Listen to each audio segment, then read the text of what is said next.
I was actually pretty worried for Chicken Fighters before they picked up the Morphling because it did seem like they put themselves on a timer with their heroes, but not with the Morphling. I think similarly to last game, the name of the game is going to be what can Storm do for his team? Because if they do win these lanes on Ghost Frogs and they pick up an Orchid and they just go for that early aggression with Pango, Snapfire, and Clock, I don't see Morphling having space to farm anywhere on the map. So let's look at this laning phase, let's see how it goes, and let's hope that Chicken Fighters can hold out. Yeah, we'll see how much pressure Ghost Frogs can put on. We saw at the start of last game, Ghost Frogs not having a bad start at all. Things were pretty close off the back of the laning stage. It really was just that mid-game that Aqua was having all the space in the world and got to a point where could not quite deal with him. I mean, I would say that they won their lanes last game as well. It's just that they couldn't get enough out of the map or take enough good fights to be able to win before PL got out of hand. This time around, that kind of scenario will not exist for either team. It's going to come down to execution, but this Morphling pick is going to be a little bit greedy when you're looking at this aggression that's going to come out of Ghost Frogs. Sure. As sort of all things considered, would you say that this game is easier for Unit to carry on his Terrorblade, or do you think it's actually a little harder still? No, he can do it for sure. I think Ghost Frogs have an easier to execute lineup in this one. All right, let's see if they can put it into practice here, Ghost Frogs. Also, something that I look at a lot when I think about Puck is, do they have a hero with an instant disable that can kill him? But they actually do.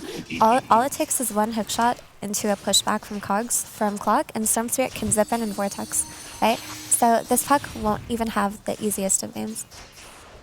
Definitely having more means to lock down Branya this game in comparison to what they had in Game 1. I do really hope that Mastermind picks up an Orchid this time around because unlike last game, there aren't really any spells where the status resistance is crucial. See top lane.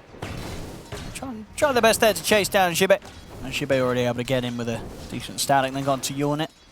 Try and slow down the Terrorblade's farm as much as he can here in the laning stage. And well, that's some good spam as well with Arrow offering up some decent amounts of damage to the Shadow Demon. Peksu bottom. Very, very close there. We'll have to be cautious down here, doing his best to take the attention away from Aqua's Morph. A difference that we see in the top lane compared to last game is TV actually went for meta level 1 as opposed to Reflection from last game. And it's because if you pair him up with something like a Clock who just wants to press Battery Assault and go in, you can actually get a lot out of the level 1 meta. And they did. They managed to get Razor down to less than half HP and push him away. But it's going to be during this downtime of no meta that TV might struggle with the stacked Shadow Poisons and just the Razor spell spam. I wonder if he went for Stick. He actually did not go for Stick on TV. No, is he not? Oh. Few things in the mid there. Mastermind trying to get aggressive onto Branya. That's with the CS. He's falling pretty low himself for Branya.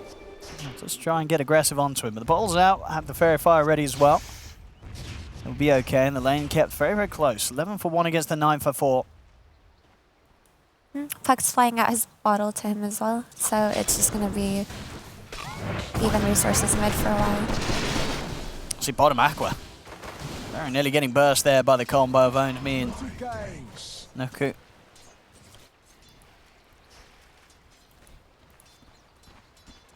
See top. There's the lane that a bit of a struggle. J4 doing his best to try and hold back Xibe and Era from Unit, but it's still not an easy lane for the Terrorblade to farm in. The issue with playing Clockwork against Shadow Demon is he's just going to disrupt you if you run in at him with Battery Assault. So that hero's effectiveness as a lane support, especially as a position 5, goes down severely when playing against Shadow Demon. And you can really see the results of that in Terrorblade CS. He isn't having that easy of a time compared to the Morphling bottom who has 14 CS. Oh, they're trying to do their best down bottom. Owned Me and Nukumati to push Akro over the edge, but so far he's been able to balance the strength and agility very nicely. Not leaving himself in position to get blown up by the combo of Ghost Frogs. Nice little play top. Clock actually disrupted this big camp pull, which would have been a disaster for Terrorblade if they got it off. So it's a nice thing that he can do that with Rocket Flare, actually, if he's in range. Making sure that they don't mess up the lane too much without putting himself in harm's way. Seems like it's just going to be trying to farm as much as possible. There isn't that much kill potential on the top lane, whereas bottom we might be able to see some deaths if Zap's out of position. But she's a deceptively tanky hero in the early stages of the game, so I don't even see the Snap dying. Yeah, I mean, we sort of see that Chicken Fighters, they're not going to be too proactive on trying to go for any sort of kill down bottom. They're more than happy to just play the lane calmly whilst Aqua does get the free farm that he's had so far.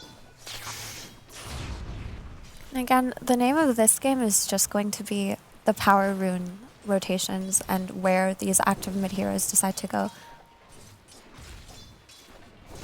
And Clock's walking in again, but it's probably just going to get disrupted if worst comes to worst.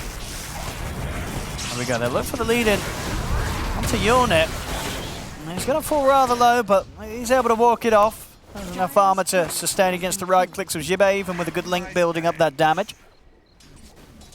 There's still time away from the creeps, though. As you can see, out of all the cores, it is the biggest struggle for Unit on that top lane so far in these first 5 minutes. And Morphling's holding this bottom wave quite nicely near his tower. They've not really been able to do too much about slowing him down. That's for sure. The free farm on all 3 lanes looking significantly better for Chicken Fighters, even at this early point. Top lane with the rotation. Baranya comes in and finally breaks the piece here. 5.5 minutes in. First blood for Baranya on that. Pretty much ideal first rotation. It's always so weird when Dota goes on for a long time without a first blood. It's a slow one. Is this Dota? But no, that's great. You want the Terrorblade to die as much as possible. You want Puck's rotations to be meaningful, and that is as meaningful as they can be. You kill the carry, essentially making it so that he can't farm that wave under his tower, and Puck gets the first blood gold. That's going to be a nice step up to the momentum that Baranya's going to be able to hit this game. Down bottom, of course, Ghost Frogs were able to kick back, but it's just the support. Of course, Aqua still stays strong. And Puck's Coil's going to come off cooldown in 30 seconds, whereas I don't think we'll see that many Storm Spirit rotations initially. He's got a TP up top, Storm. See what he can make out of this. Comes in onto Jibe. Cogs down, didn't get the pushback, but it doesn't matter. They trap Jibe in the Cogs, and Mastermind's able to reach in to do the damage.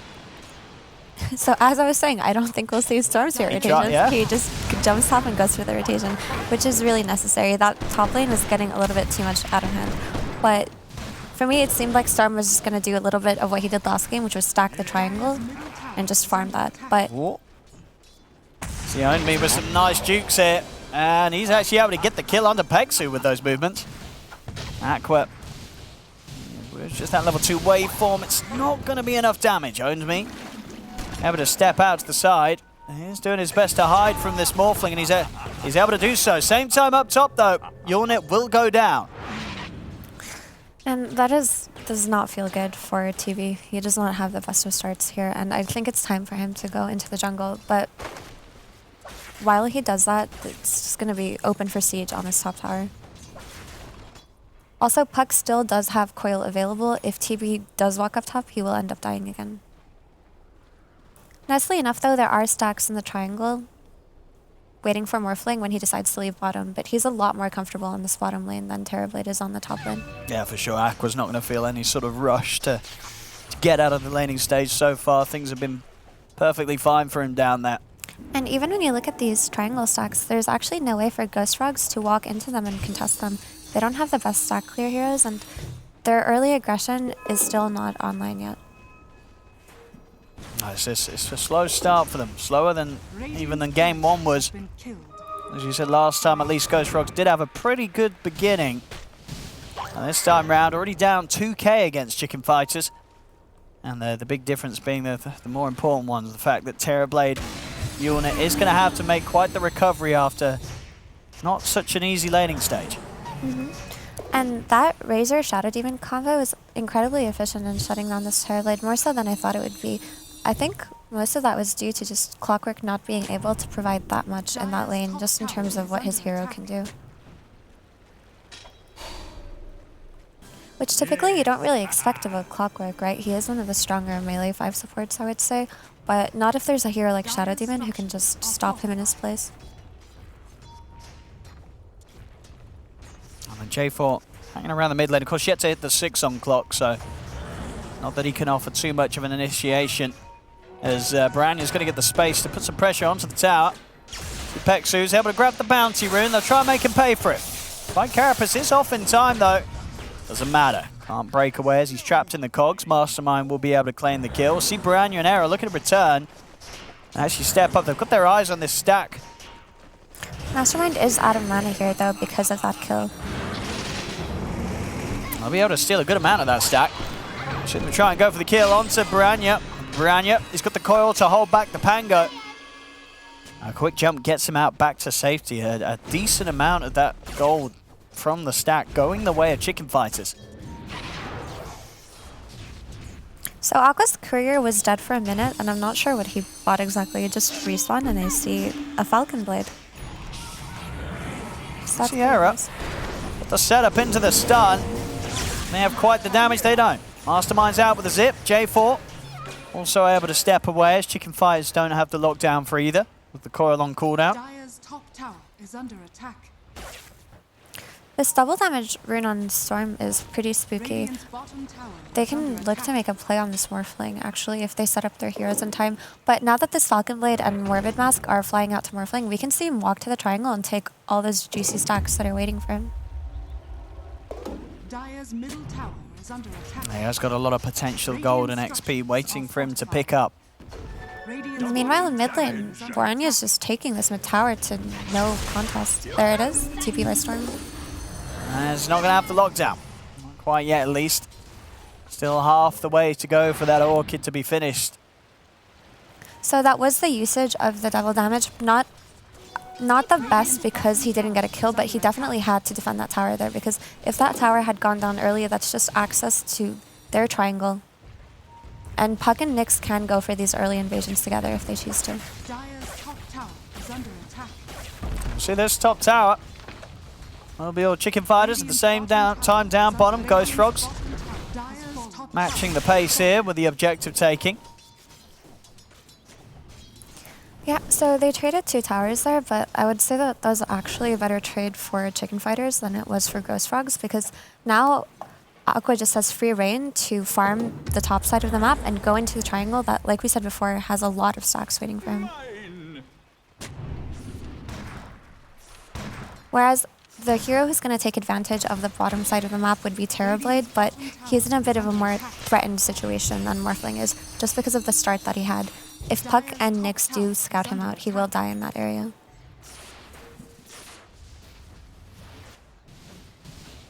Aqua. It's now starting to clear up the stacks. No sort of movement being able to be made by Ghost Frogs to come over and contest this. They just don't have the means right now. The triangle seems very well defended too. I guess just sort of... Oh, Clock made a play? Well, he's managed to catch Shibe. Nice disruption to hold back the Pango. Shibe's still going to get closed in upon. Mastermind gets in with a big zip. Very nice. And that's what the panel was talking about, actually, about Storm needing someone to jump in with him, and Clock does a perfect job at that. Ciparania does manage to pick up J4 in return, but Mastermind already well out the way, so no chance for a catch with the coil. And that was a 2-for-1 trade, but all in the meanwhile, Morphling was happily farming away at these stacks. And the way we were talking about how Ghost Frogs do need to be the dominant team at the start of this game, it doesn't seem like that dominance has spilled over too much for Morph to be threatened. It just seems like a very, very easy game for Aqua at the moment. Yeah, and it has to be a concern when you're seeing Aqua getting this sort of space. We know what he's able to do last game. Very solid carry performance, and so far everything pointing towards maybe a similar level of play coming out from him. 13 minutes in, complete uninterrupted farm. They need to do something to threaten this Morph, otherwise there's every reason to believe that Aqua will be able to run away with this game once again. Storm did go for an Orchid this time around, which is very nice to see. He's about 800 gold away. When he does get that item, I expect to see a lot of movement coming out of Ghost Frogs. Oh, we'll see here. I mean, J4 is committed in with a hook shot. Does have the backup of the Storm, but the leash is down onto the two of them. They may kill Jibei. And actually, they're not even going to be able to kill Jibei. Jibei will live. A very awkward move there from Ghost Frogs, still making the decision to commit, even after losing their Snapfire at the very beginning of the play. They still go in, and it does not end well. 3 heroes down. Oh, that's gotta feel so bad. They also get the mid tower off of this, and like we were saying earlier, that Storm was 800 gold away from his Orchid. Going in for a kill like that and having the worst case scenario happen, 3 of your teammates dying and not even getting the target you went on, sets you back so much at this point of the game as a Storm Spirit. This was very awkward. They lose Nukumati, and then still the zips attempted by Mastermind and Baranya. Coil at the ready, he's ready to shut down any sort of attempted kill. Even if they do get Jibei there, probably wouldn't have been worth it. And Razor was so tanky thanks to that early Ogre Club pickup with the Falcon Blade. These cheap, efficient stat items can do so much in situations like that, as we just saw. Quick moves will get owned me down to safety. The way that Chicken Fighters are moving around the map and the fact that they're not needing the inclusion, of course, of their carry, it's looking pretty spooky. Of course, what this does go on Unit. He's catching up in farm, but even at that, still a 1k difference right now between him and Aqua on the morph. Ghost Frogs, they're back in action. They know there's no well, I should say the coil's just come back online actually, so even if they do catch the puck, there's still a big chance that Chicken Fighters will be able to turn around the play once again. So Mastermind on his Storm Spirit has been farming the bottom jungle and pushing out the bot lane as much as he can. I do like that smoke setting up for if someone TP'd bottom, but Chicken Fighters read that really well and just played their Dota and farmed on the side of the map without moving. They really do need to make these aggressive plays on the side of Ghost Frogs, and there is another. They're going to start things off in with a hook shot onto Baranya, but Era is going to buy him a bit of time at the defensive disruption. Baranya duels up in the air. Is he going to be able to get out? He is not. Great control from Omi with the Rolling Thunder. Secures himself a second kill. They're even thinking about going for more as they dive in onto Jibei underneath the tower. That's the moves that Ghost Frogs were looking for as they take out 3. Unit gets involved. They should be able to push down the tier 1 mid as well. And that's really what you wanted to see out of them, right? These well-coordinated, aggressive moves that end well for them, and that's probably the best that they could have asked for. That's also the completion of the Orchid by Storm, which is going to be very significant in what happens in the next couple of minutes of the game. Even able to get another bit of action off the back of that. Ghost Frogs leading in and sliding over towards Era. I'll pick up an extra kill off the back of that objective and really shutting down that lead that Chicken Fighters have pretty confidently held onto for the first 16 minutes of this match. And Terrorblade actually finished up his Manta at this point, just needs to go pick up the ultimate orb from the shop and he'll have it, whereas Morphling is still about 500 gold away. So while it looked really bad for Unit early on, efficient farming and really good fight from his team just now put him ahead of this Morphling. See, straight away though, the action just doesn't stop here as Storm found by the Dream Coil of Baranya. One of those moments again where Ghost Frogs, they do start to get some significant momentum back under their wings, but losing a key component will be slowed down yet again. No Storm in the game for 30. Are they going to go for a rush here? I mean, with Aqua, they certainly could do this. Yep, with Mastermind dead on Storm, there's no way for Ghost Frogs to take this fight. It has been spotted. I mean, J4's got a hook shot. He could go for some sort of YOLO play if he wants. But it looks like he's going to stray away from that idea, and they will indeed let this fall into the hands of Chicken Fighters. They're smoking up, but the speed broach is falling. I would imagine it's going to go down before they get a chance, unless J4 can land the timing. Roshan very, very low. Kisses come in, but the damage has already been done. Roshan taken, Aegis picked up. Baranya does die in the pit. See if they can do anything more. This is a great Rolling Thunder from Owned Me. Bounces over. They've taken out 3. So Aqua may get out and keep that Aegis safe for now. But still, Ghost Frogs able to come in with quite the punch against Chicken Fighters, even after they lose the Roshan to them. Yeah, and they did lose the Aegis, but they got a very key kill on Puck, and sure, 2 of the supports died, which might not seem that bad because they did get the Aegis, but we have to keep in mind that Storm had just died and hadn't been having the best of a snowball momentum, and fights like that can really start it for him. Absolutely, yeah, that sort of XP boost is going to get him back into pretty good shape. Now it's back to, I think, a nicely close game now. 18 minutes, less than 1k in it. Both teams stepping up to the market, both carries. Very even right now, Unit and Aqua. So we'll see if here in this game too, Ghost Frogs can use that ability to push and fight around the Terrorblade to a bit better of an extent than they were able to in the first match. And I do think that the longer this game goes on, the harder it's going to be for Chicken Fighters, actually, because, yeah, look at their core heroes. Morph and Puck do scale quite well, but I'm worried about Nyx and Razor scaling versus heroes like Clockwork and Storm Spirit, who just excel at killing heroes that are slow to move, like these two. And Terrorblade's only going to get stronger and stronger, and when you have this Pango factor in teamfights, you can anticipate all the chaos that you need as something like a Storm Spirit, right? Dire's top tower is under attack. See what they can go for now. Just playing opposite halves of the map.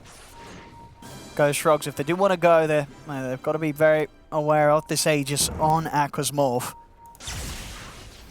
Good opportunities there if they find any solar pickup potential, which they've got the great tools for. The Orchid on the Storm, and as we've seen, the follow-ups from Onmi's Pangoliers been excellent in the last few fights. It looks like they should defend this bottom tower after getting the top tower. There's no reason not to. The Aegis is still up, and they did get the top tower the way they want, and it looks like, yes, they are setting up for a defense here. Clock wasn't able to scout out any of the important backline heroes. See Branya. Gonna go straight away for this with the Dream Coil. Jibe committing him with the BKB and the Static Link, staying on top of the Terrorblade. Unit, and he's gonna get cookied off to the side. Sunder over onto Nukamati to get Unit back up to a decent amount of HP. And now with the damage of Aqua, Unit's gonna be continuously threatened by the right clicks, and now with the waveform over towards Nukamati. It's gonna be a second one here picked up by Chicken Fighters. 3 now in total as Ghost Frogs are having to back off. Mastermind, he's still got mana to play with, but he doesn't want to come back in on his own. He's gonna have to walk this one off. As Chicken Fighters, they'll turn up to the fight with Aqua involved, and things go very well for them. And well played by Ziviz Razor. He just walked in, turned on his BKB, and managed to just push away 3 heroes from that fight on his own. I think the key thing that made a difference in that one in particular was the hook shot missing on the Razor, who was BKB'd. They needed that hook shot and cogs to connect so that that Razor wouldn't zone away all these heroes and do as much as he did in the fight. But unfortunately, it didn't connect, and that whole fight went pretty poorly for Ghost Frogs. It looks like Mastermind is building towards a BKB. That is the item that you need. I mean, different than last game, right? It seems like he changed his itemization a little bit, but in the correct sense. Oh, Unit. Stepped up here, Aqua and Era.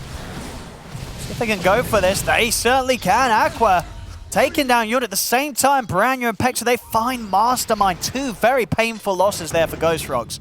Losing both of their big cores simultaneously across the map.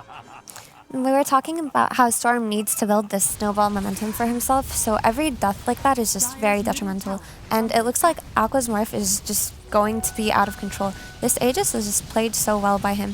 He was able to get towers, he pressured on the top side of the map by Dire's triangle, and this mid tower goes down too. It's just what you could ask for out of an Aegis. 20 seconds left on the timer, I would say it was well spent. And it's going to be a huge terror for Ghost Frogs in the next fight. The fact that Aqua's going to be turning up with the E-Blade. I mean, we saw just then, even able to burst the Terrorblade without that thrown into the equation. So now with the E-Blade, Aqua is going to be deleting heroes in the midst of these team fights. And until TB gets to Scotty, I wouldn't say that as a hero he outfights Morphling. And TB is building towards it, but it is quite far away. He needs 2 more components left, and his team has lost their momentum, so it's going to be pretty fearsome right now for Ghost Frogs. Steps in here, but Branya, he knows no hesitation. Dream Coil down. As long as they can keep this pace up, Chicken Fighters, where there's 1 hero out of the game for Ghost Frogs, they know it's incredibly unlikely that Ghost Frogs themselves can make any moves.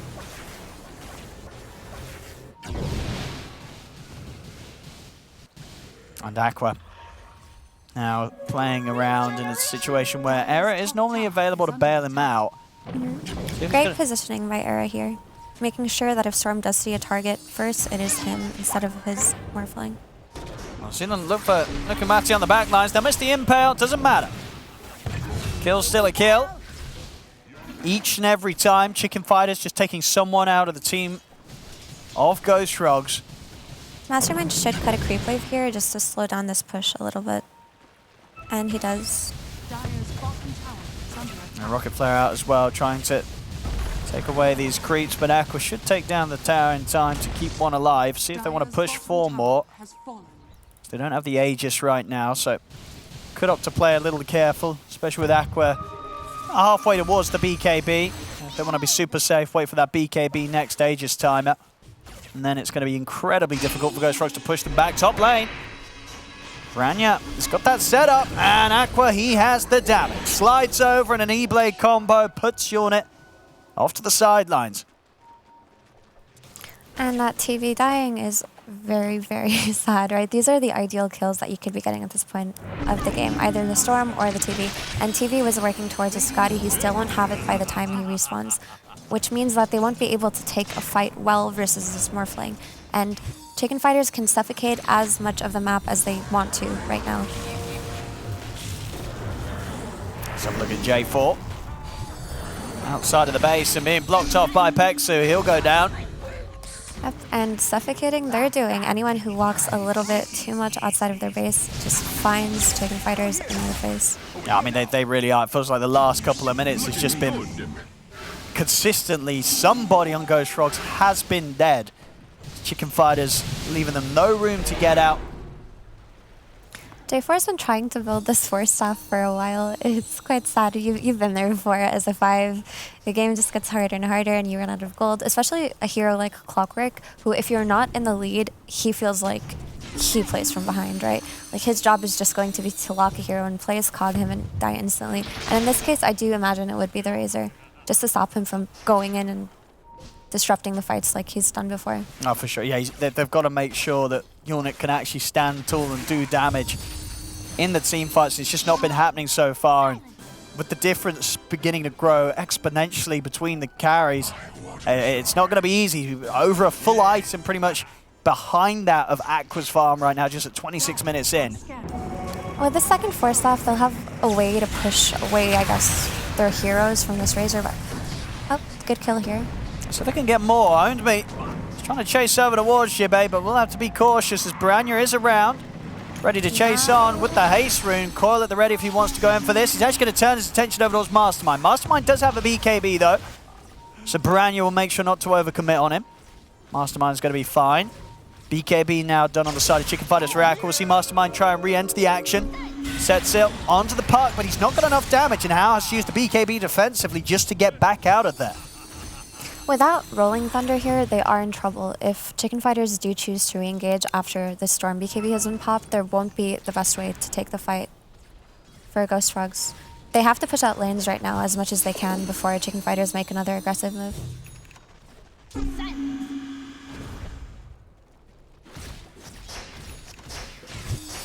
Let's see where they can head for that. Eyeing up Branya upon him, but he's such a slippery hero to catch. It's not easy for them to commit for, especially with the BKB on cooldown. Mastermind does have to be a little careful. Roshan once again at the ready here for Chicken Fighters. Seems like yet again unlikely that Ghost Frogs are going to be able to stop this as Aqua. And Piranha's actually drawn the attention of 4 heroes in the bot lane, enabling this Rosh play. I mean, yeah, they have seen him. Can they kill him though? He's sliding around, the hook shot misses. Dream Coil down, Piranha's off the side. There's even 5 heroes down here. This is the definition of space being created by Branya. As he gets out, I mean, well, there you have it. I mean, he's doing everything there. The whole team distracted there by Branya down on the bottom lane. And they just continue to lose more and more objectives across the map. The Roshan Aegis Shard falls into the hands of Chicken Fighters. Now Chicken Fighters, they're ready to knock on the high ground. There is some ankle breaking going on there for sure. If Hookshot misses on puck, there really isn't a way of instant disable outside of that first Rolling Thunder blink that did catch him, but there was just a nice little sidestep with the Waning Rift, and there's just no way for this puck to die, really. And here we go. Top racks is going down. About the hook shot, the rolling thunder. Incredibly hard for Ghost Rocks to start any sort of defense. This feels very reminiscent of last game, with these sieges just being able to go in, hit as much of it as you want to, and a very easy means to disengage if you have to. So you're going to see them look to blow up J4. Will be forced to the side, so J4 will live. Mastermind commits with the BKB straight onto Era. Taking out the Shadow Demon. What more could he go for, though? Jibei with the BKB will step to the side. Unit did come outside of the base trying to get stuck in, but couldn't get a grab onto anybody as Chicken Fighters, they'll back off. They lose the Shadow Demon, but of course that's not going to be a loss that they'll mind too much right now with the lead that they do have. I mean, Aqua getting very close now to his next item. Just a Reaver away from having that potential Satanic. Of course, still just 3 minutes to play with the Aegis. All tier 2s down, so they have the opportunity to go for another high ground push. So they did lose the Shadow Demon, but what did they get in return? They got the BKB out of Storm Spirit, and they got Mortimer's Kisses, which they rely on heavily for burst from a distance without overcommitting a hero. The one good thing is that, yes, TB didn't use meta, so if Chicken Fighters do make some kind of push high ground, they still have a means to fight back with that. And I do like the smoke coming out of Ghost Frogs, because if they can get a good kill here, they aren't in a situation where they'll be afraid that they're going to re-engage with the Storm BKB down. So they want to go for Jibei. Jibei BKB still on cooldown for 10 seconds. It's pretty tanky, but not tanky enough. We'll end up going down there to the move. So Unit, we'll see. Looks like Aqua's looking to go back in here. I mean, that Baranya's on the front lines trying to get the catch set up for him. He's going to start playing around with Nukumati. Aqua slides in, quick burst. They got it ready to go. The double E-blade here between the two cores. So now with the coil down onto the clock, they'll pick up J4 as well.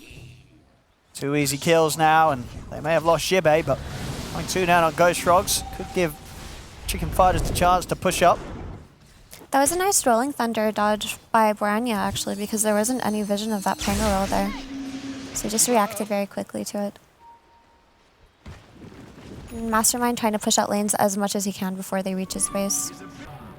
And we'll see it back on the replay. Quick chase and making it very hard for Ownme to read the position of the puck. Back in action, they're going to get the zip in onto Aqua, but Aqua, quick heal up with the Satanic now picked up. His items continuing to fly out fast here. 31 minutes, BKB Satanic, Manta, E-Blade on the Morphling. Of course, still with a minute and a half of the Aegis to go. Aqua be more than happy to stick around for this push. They've got the full 5-man back up on Ghost Frogs, but not really a whole lot they can do to push back against Chicken Fighters. It's this second Rax. It's going to go down. Looks like they're just going to move bottom now, too. Oh, Unit. Aegis is still up on Morphling for 1 minute, so they can make the choice to push this if they choose to, or they could make the choice to be safe, just depending on what they're more comfortable with right now. There they go with a jump in. They're going to lead in straight away onto Era. They also got the control off onto the Nyx Assassin. Pexu trying to sneak away, but Mastermind's hot in the chase. He's not going to be able to finish Pexu off, and now with the Dream Core down, they'll turn, they'll blow up the Storm. Mastermind falls, Aqua pushing back the Pangoliers. Jibei will be left surrounded. And they have lost a few. The question is if Aqua can deal with this with the backup of Branya. It looks like they're going to stand a pretty good chance. They'll jump back over onto the Pangolier. Aqua is going to be focused down by the Terrorblade. That's the Aegis gone. Double buybacks coming out. They want to kill this Morphling a second time. See the disruption. The Cog's actually pushing Aqua down to the low ground. Pots the Manta. Silence is removed. Turns with the E-Blade, but Mastermind's able to dodge it with the Ball Lightning. Branya, silence out onto the Terrorblade. Aqua, see if he sees a chance to get back in on this. Jibei will be able to poke Unit from the side. They get back in. Branya with the E-Blade burst, blows up Unit. Terrorblade goes down. J4 to follow. The buybacks from Ghost Frogs not paying off here. As Chicken Fighters, they're ready to re-enter with the mobility of Branya and Aqua. That was an unfortunate cogs that just happened, because that could have been really good if he was able to just push that Morphling away and then into a Vortex, into just the Terrorblade whacking away with that Scotty and all that meta damage. It just didn't work out the way it could have, but Ghost Frogs did need to go for whatever play they could have at that point. Otherwise, they would have just lost their racks. Now we see Ghost Frogs throw another buyback into this. Oh, Ownme. Oh dear. Stuck outside of the map there. Oh no, trying to escape the game. It's not going to work. As Pango goes down, and probably without the GGs to come shortly, and there they are indeed. GG is cool. As Chicken Fighters looking pretty solid here. I mean, again, as I said, Aqua, what's he end the series to die at all? He doesn't. I think he lost an Aegis here and there, but no real deaths. I mean, both games, 0 deaths on the carry.